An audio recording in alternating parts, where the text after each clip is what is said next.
Welcome back, and it's great to have Lyle Shelton joining us from Canberra. How are you, Lyle? Yeah, really well, thanks, Kent. We heard earlier in the news, Lyle, that the Australian government will be accepting Christian and Yazidi refugees from Iraq. But this doesn't actually represent an expansion of our refugee program, does it? Look, it's certainly a good news story, Kent. There's no doubt about that. But you're dead right. It isn't an expansion of our refugee program. Currently, we only take 13,700 refugees per annum as part of our humanitarian intake. And ACL, along with many others, have been calling for that to be increased. And obviously, with the crisis in Iraq and Syria, where the need is just overwhelming, where more than 1 million people in both countries have fled their homes in the face of violent persecution, the need is enormous, and I think we as a country should do a little bit better. But I must say this is certainly a welcome first step, there's no doubt.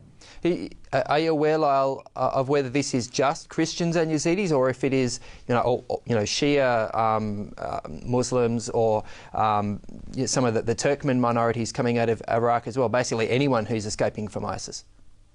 Yeah, my understanding, Kent, is that these are 4,400 places, 2,200 from Syria and 2,200 from northern Iraq, are mainly Christians and Yazidis. But I would also be equally concerned for Shia minorities who are also being persecuted. There's been some brutal killings of them as well as the killings of Christians and Yazidis. And there's also the followers of John the Baptist, the Mandaeans, a very ancient religion which also is there in significant but minority numbers, and they're under incredible duress as well. So I would hope that all of the vulnerable minorities, not just the Christians and the Yazidis, would be considered under this latest announcement. Okay, fair enough.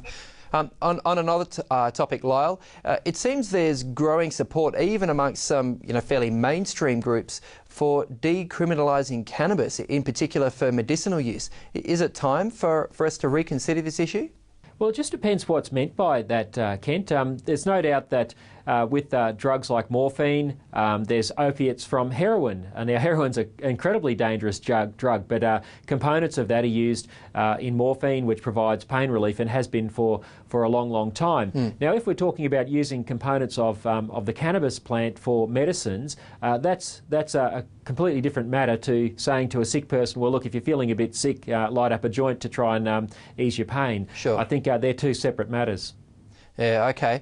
So is it time for actual medical trials and to sort of legalise it in a controlled or limited sense? Well, I don't think we should be legalising it in the sense of what some people are calling for, and that is if someone's sick, they should be allowed to grow a few cannabis plants in their garden and then smoke it as some sort of self-prescribed medicinal use. I think anything that's done should be prescribed by a doctor, and it should be done after rigorous scientific research. Even the Australian Medical Association says that the jury is still out on whether cannabis has medicinal benefits. So I think we need to do the research first. I think this debate's getting a little bit ahead of itself, and certainly some of those campaigning for it are wanting to see marijuana decriminalised so that sick people can light up a joint at home to ease their suffering. I think we need to ease pain and suffering through the proper medical processes, not through self-medication of a dangerous psychotic drug. Fair enough. Okay, thanks for your time today, Lyle. It's a pleasure, Kent. Thanks for having us.